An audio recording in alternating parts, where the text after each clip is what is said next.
নমস্কার বন্ধুরা, আমার চ্যানেলে আমি আপনাদেরকে স্বাগত জানাই। আশা করছি আপনারা ভালো আছেন, সুস্থ আছেন। আমি আবারও চলে এসেছি আপনাদের কাছে বেশ কিছু ইউজফুল টিপস নিয়ে।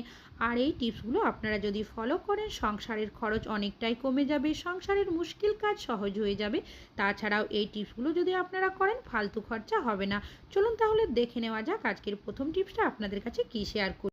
আমি এখানে নিয়েছি বেশ কিছুটা পেঁয়াজের খোসা আর নিয়েছি কিছুটা রসুনের খোসা। আমরা রান্না বান্না করার ক্ষেত্রে কম বেশি কিন্তু প্রত্যেকেই পেঁয়াজ রসুন ব্যবহার করে থাকি। তবে পেঁয়াজ রসুনের যে খোসাগুলো থাকে সেগুলো কিন্তু আমরা আর কেউই কোনো কাজে ব্যবহার করি না, ফেলে দিই। তবে এই পেঁয়াজ রসুনের খোসাগুলো ফেলে না দিয়ে কিন্তু আমরা সংসারে আরও নানাভাবে কাজে লাগিয়ে নিতে পারি, এমনকি অনেকগুলো টাকাও আমরা বাঁচিয়ে নিতে পারি। চলুন দেখে নেওয়া যাক কীভাবে। তো তার জন্য এখানে নিয়ে নিয়েছি আমি একটা সসপ্যান। এবার এর মধ্যে দিয়ে দেব আমি 1 বাটি পরিমাণের জল। এখন আমি যে পেঁয়াজ রসুনের খোসাগুলো রেখেছি সেগুলো এর মধ্যে দিয়ে দেব। এখানে নিয়েছি 4টে লবঙ্গ। লবঙ্গটাকে একটু থেতো করে নেব, তারপর এর মধ্যে আমি দিয়ে দেব। এবার এই সসপ্যানটাকে আমি গ্যাসের মধ্যে বসিয়ে দেব। গ্যাসের ফ্লেমটাকে আমি হাইতে রেখে 1 মিনিট খুব ভালোভাবে এটাকে ফুটিয়ে নেব। আর দেখতেই পাচ্ছেন বন্ধুরা, খুব ভালোভাবে কিন্তু এটা ফুটে গেছে। জলের কালারটাও কিন্তু অনেকটাই চেঞ্জ হয়ে গেছে। পেঁয়াজ রসুন আর লবঙ্গের যে গন্ধ থাকে সেটা কিন্তু এর মধ্যে এখন চলে এসেছে।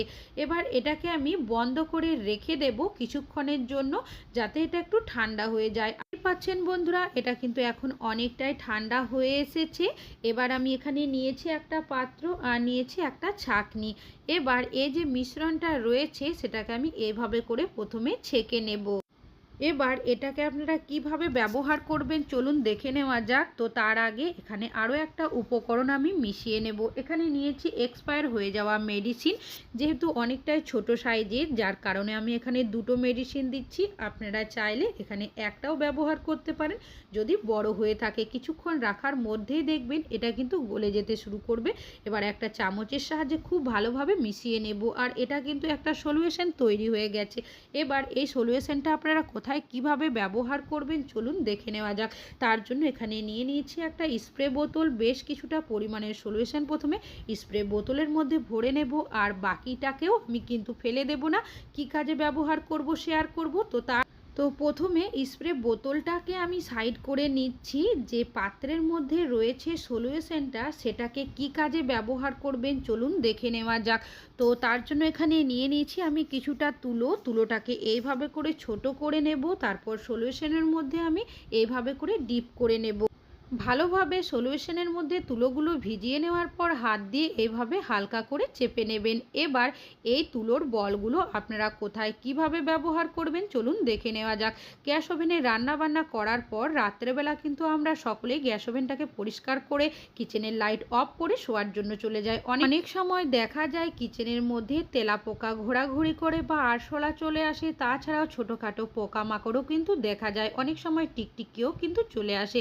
পরের দিন আমরা কিন্তু বুঝতে পারি না এই গ্যাস ওভেনের মধ্যে কিন্তু রান্নাবান্না করার সময় খুন্তি হাতা রেখে দিই। এর ফলে সেই খুন্তি হাতা দিয়ে রান্না করা খাবার খেলে আমাদের শরীর অসুস্থ হয়ে যাওয়ারও কিন্তু সম্ভাবনা থাকে। আমরা যদি এইভাবে করে সলিউশন বানিয়ে তারপর গ্যাস ওভেনের ওপরে কিচেনের সাইডে রেখে দিই, তাহলে দেখবেন এর গন্ধের কারণে তেলাপোকা আরশোলা ছোটোখাটো পোকামাকড় বা টিকটিকি কোনো কিছুই কিন্তু আসবে না। আর এইভাবে করে আপনারা সলিউশন কিন্তু বানিয়ে রেখে দিতে পারেন। এই ধরনের সমস্যা হলে আপনারা কিন্তু ব্যবহার করতে পারেন। এবার যে স্প্রে বোতলের মধ্যে রেখেছি সেটা কোথায় কিভাবে ব্যবহার করবেন চলুন দেখে নেওয়া যাক। আমাদের ফ্রিজের সাইডে দেখবেন অনেক সময় জল জমে যায়, আর জল জমার কারণে এখান থেকে কিন্তু মশার সৃষ্টি হয়। তো আমরা যদি এইভাবে করে স্প্রে করে রেখে দিই তাহলে দেখবেন মশার উপদ্রব অনেকটাই কমে যাবে। আর যদি অতিরিক্ত জল জমে থাকে সেটাকে আপনারা আগে পরিষ্কার করবেন। তাছাড়াও টিকটিকিরাও কিন্তু ফ্রিজের পিছনের সাইডে থাকে। অনেক সময় দেখা যায় টিউবলাইটের আশেপাশে নানা ধরনের পোকামাকড় ঘুরে বেড়ায়, এমনকি টিকটিকিও কিন্তু দেখা যায়। কেন কি টিকটিকি পোকামাকড় খাওয়ার জন্য চলে আসে। এই ধরনের যে ড্রেন থাকে সেইগুলোতেও দেখবেন অনেক সময় মশার উপদ্রব অনেকটাই থাকে। তাছাড়াও ইঁদুরও অনেক সময় বাড়িতে চলে আসে। এইভাবে সলিউশন বানিয়ে তারপর স্প্রে করে রেখে দিই, দেখবেন পোকামাকড় মশার উপদ্রব টিকটিকির উপদ্রব অনেকটাই কমে যাবে। আশা করছি এই টিপসটা আপনাদের অনেক বেশি কাজে আসবে। ভালো লাগলে লাইক করবেন। এখন চলে যাচ্ছি পরবর্তী টিপসে। আমি এখানে নিয়েছি একটা জলের বোতল। আমরা যখন কোথাও বাইরে যাই কম বেশি কিন্তু অনেকেই জলের বোতল ব্যাগে করে নিয়ে যায়। অনেক সময় বাচ্চারা যখন স্কুলে যায় তখনও কিন্তু নিয়ে যায়। তবে কখনো কখনো দেখা যায় জলের বোতলের ঢাকনাটা ঢিলে হয়ে যায়, যার কারণে এইভাবে করে কিন্তু জল পড়তে থাকে আর তখন ব্যাগের মধ্যে যে জিনিসই থাকুক না কেন সেটা কিন্তু ভিজে যায়। আর যদি কোনো ডকুমেন্টস থাকে তখন কিন্তু সেটাও নষ্ট হয়ে যায়।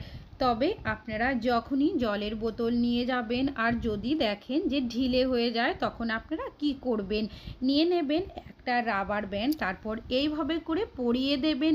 একদম শেষের দিকে কিন্তু এইভাবে রাবারটাকে দিতে হবে। তারপর ঢাকনাটাকে আপনারা যদি এইভাবে করে লাগিয়ে দেন তাহলে দেখবেন আর এই রকম করলেও কিন্তু জল কোনোভাবেই পড়বে না আর ব্যাগের মধ্যে যে জিনিসই থাকুক না কেন ভিজে যাবে না।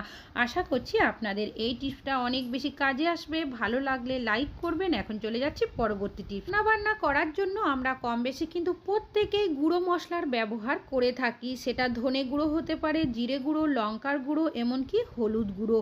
তবে আমরা অনেকেই কিন্তু খুব বেশি মশলার ব্যবহার করি না, যার কারণে মশলা দেখবেন বেশ কিছুদিন বাড়িতে থেকে যায়।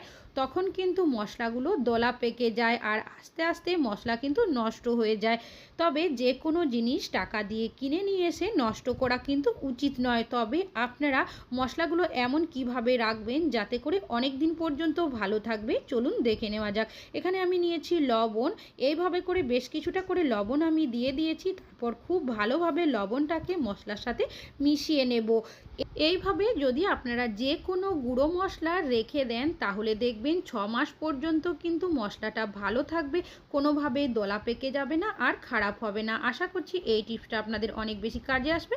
ভালো লাগলে লাইক করবেন। এখন চলে যাচ্ছি পরবর্তী টিপসে। আমরা যখন বাসনপত্র ধুয়ে থাকি তাড়াহুড়োর কারণে অনেক সময় একটা বাটি আরেকটা বাটির ওপর, একটা গ্লাস আরেকটা গ্লাসের ওপর এইভাবে করে রেখে দিই। এর ফলে দেখা যায় এমনভাবে আটকে যায় কোনোভাবেই কিন্তু আমরা সেটাকে খুলতে পারি না, যতই চেষ্টা করি না কেন। তখন অনেকটাই সমস্যার মধ্যে পড়তে হয়। তবে আপনারা এমন কি করবেন যাতে করে এইভাবে আটকে যাওয়া বাটি অথবা গ্লাস খুলে নিতে পারবেন খুব সহজেই। তো তার জন্য আমি এখানে নিয়ে নিয়েছি সামান্য পরিমাণে সরিষার তেল। আপনারা সাদা তেলেরও এখানে ব্যবহার করতে পারেন। এবার যেখানে জয়েন্টটা রয়েছে তার মধ্যে আমি তেলটাকে এইভাবে করে চারিদিকে দিয়ে দেব। আর দেখতেই পাচ্ছেন বন্ধুরা আমি কিন্তু এইভাবেই চারিদিকে দিয়ে দিয়েছি। এবার আপনারা কি করবেন, বাটিটাকে হালকা করে এইভাবে ঘোরাতে থাকবেন আর তখনই দেখবেন যখন ঘুরতে থাকবে আস্তে করে ওপর দিকে তুলে দিলেই দেখবেন বাটিটা কিন্তু খুব সহজেই উঠে যাবে। তাহলে বন্ধুরা আশা করছি আপনাদের এই টিপসটা অনেক বেশি কাজে আসবে। ভালো লাগলে লাইক করবেন। এখন চলে যাচ্ছি পরবর্তী টিপসে। আমি এখানে নিয়েছি বেশ কিছুটা ব্রাশ।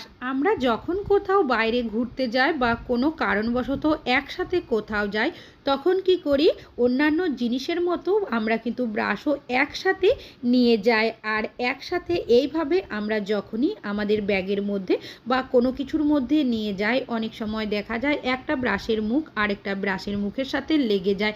এর ফলে যদি একজনের মুখের কোনো রকমের সমস্যা থাকে তখন কিন্তু অন্যজনের মুখের সে সমস্যা হয়ে যেতে পারে। তবে আপনারা যখনই ব্রাশগুলো নিয়ে যাবেন একসাথে এমন কিভাবে নিয়ে যাবেন যাতে করে ব্রাশগুলো একসাথে থাকবেও আর একটা ব্রাশের মুখ আরেকটা ব্রাশের মুখের সাথে লেগে যাবে না। তো তার জন্য এখানে নিয়ে নিয়েছি একটা রুমাল। রুমালটাকে এভাবে করে আমি বিছিয়ে নিয়েছি। এবার নিয়েছি এখানে ব্রাশটাকে প্রথমে আমি এইভাবে করে দিয়ে দেব, তারপর রুমালটাকে আমি এইভাবে করে দুবার মুড়িয়ে নেব। এবার নিয়ে নিয়েছি আরও একটা ব্রাশটাকে কি করব, এইভাবে করে উল্টো করে দিয়ে দেব। ঠিক একইভাবে আবারও আমি রুমালটাকে এইভাবে করে পেঁচিয়ে দেব। আর দেখতেই পাচ্ছেন বন্ধুরা কাজটা আমি কিভাবে করে নিচ্ছি। এইভাবে করেই কিন্তু আমি সব ব্রাশগুলো রেখে দিচ্ছি আর রুমালটাকে পেঁচিয়ে নিচ্ছি। তারপর রুমালটাকে দুটো সাইড থেকে এইভাবে করে আমি মুড়িয়ে নেব আর নিয়ে নেব রাবার ব্যান্ড দিয়ে আমি পেঁচিয়ে নেব। তাহলে বন্ধুরা আশা করছি আপনাদের এই টিপসটা অনেক বেশি কাজে আসবে। যখনই আপনারা একসাথে কোথাও যাবেন এইভাবে যদি ব্রাশগুলো নিয়ে যান একসাথে থেকেও যাবে আর একটা ব্রাশের মুখ আর একটা ব্রাশের সাথে লেগে যাবে না। আমি এখানে রুমাল ব্যবহার করেছি, আপনারা এইভাবে প্লাস্টিক বা সুতির কাপড়ের মধ্যেও মুড়িয়ে নিতে পারেন। এখন চলে যাচ্ছি পরবর্তী টিপস। আমি এখানে নিয়েছি একটা পুরনো মোজা। অনেক সময় দেখবেন মোজাগুলো যদি একটু ফেটে যায় বা হয়তো রাবারটা ঢিলে হয়ে যায়, আবার অনেক সময় দেখা যায় একটা মোজা যদি হারিয়ে যায় তখন কিন্তু সেটা কোনো কাজে ব্যবহার করি না। তো সেরকমই ধরনের একটা মোজা নিয়েছি, এইভাবে করে একটু মুড়িয়ে তারপর হাতের মধ্যে পরিয়ে নিয়েছি। আর এখানে নিয়েছি একটা স্কাবারটাকে এইভাবে করে সেট করে নিয়েছি। তারপর এইভাবে আঙুলটাকে বের করে স্কাবারটাকে ধরতে হবে। আর এখানে নিয়েছি একটা সূচ আর সুতো, এইভাবে করে কিন্তু আমি সেলাই করে দেব। তবে কিন্তু দুদিকটা মোজাটা সেলাই করবেন না, হাতটা ভেতরে রেখে এইভাবে করেই কিন্তু সেলাইটা করতে হবে। একদম যে ছোট করে করতে হবে তা কিন্তু নয়, আপনারা চাইলে একটু বড় বড়ও করতে পারেন। আর মোজাটা কিন্তু হাতের মধ্যে এইভাবে করে যদি আপনারা পরে সেলাইটা করেন তাহলে মোজার দুটো দিক কিন্তু সেলাই হবে না, একটা দিকেই সেলাই হবে। আর দেখতেই পাচ্ছেন বন্ধুরা, আমার কিন্তু পুরো এইভাবে করে সেলাই করে নেওয়া হয়ে গেছে। এবার এটাকে আপনারা কিভাবে ব্যবহার করবেন চলুন দেখে নেওয়া যাক। বাসনপত্র কম বেশি কিন্তু আমরা প্রত্যেকেই সকাল থেকে ধুয়ে থাকি, তবে অনেক সময় দেখবেন আমাদের যদি হাত কেটে যায় তখন কিন্তু বাসন মাজতে অনেকটাই অসুবিধার মধ্যে পড়তে হয়। তাছাড়াও অনেকেরই ভিম সাবান, ভিম জেল হাতের মধ্যে লাগার কারণে দেখবেন হাতের র্যাশ বেরিয়ে যায়, আবার অনেক সময় জ্বালা করে। তবে আপনারা কিভাবে বাসনে হাত না দিয়ে বাসন ধুয়ে নেবেন, যে টুলটা আমি বানালাম মোজা দিয়ে সেটাকে হাতের মধ্যে এইভাবে করে পরে নিতে হবে। আর দেখতেই পাচ্ছেন বন্ধুরা, আমি কিন্তু এইভাবে পরে নিচ্ছি। এবার এর মধ্যে আমি সামান্য পরিমাণের ভিম সাবান লাগিয়ে নিয়েছি আর জল লাগিয়ে যদি আমরা এইভাবে করে বাসনটাকে ধুয়ে নিই তাহলে দেখবেন খুব ভালোভাবে কিন্তু আমরা বাসনটাকে ধুয়ে নিতে পারবো। আর তাছাড়া এইভাবে যদি আমরা বাসন ধুই আমাদের হাতের মধ্যে কিন্তু খুব বেশি ভিম সাবান বা ভিম জেল লাগবে না। যদি ভেবে থাকেন এইভাবে বাসন ধুতে অসুবিধা হবে তা কিন্তু নয়, খুব ভালোভাবেই কিন্তু আপনারা বাসনটা ধুয়ে নিতে পারেন।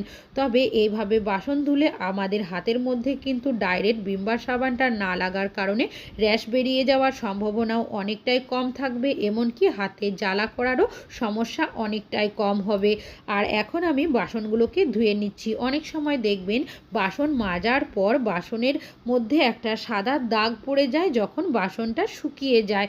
তো আপনারা বাসনটা যখন ধোবেন এইভাবে করে যদি একটু লগড়ে নেন তাহলে কিন্তু আর বাসনের মধ্যে যে সাদা একটা দাগ পড়ে যায় সেটা কিন্তু পড়বে না। তাহলে বন্ধুরা দেখতেই পাচ্ছেন বাসনে হাত না দিয়ে আমরা কিন্তু এইভাবে করে সব বাসন পরিষ্কার করে নিতে পারি। তাহলে বন্ধুরা আশা করছি আপনাদের এই টিপসটা অনেক বেশি কাজে আসবে। ভালো লাগলে লাইক করবেন। আজকে এখানেই শেষ করছি, আবার চলে আসবো আরও নতুন নতুন টিপসের ভিডিও নিয়ে। ততক্ষণের জন্য ভালো থাকবেন, সুস্থ থাকবেন।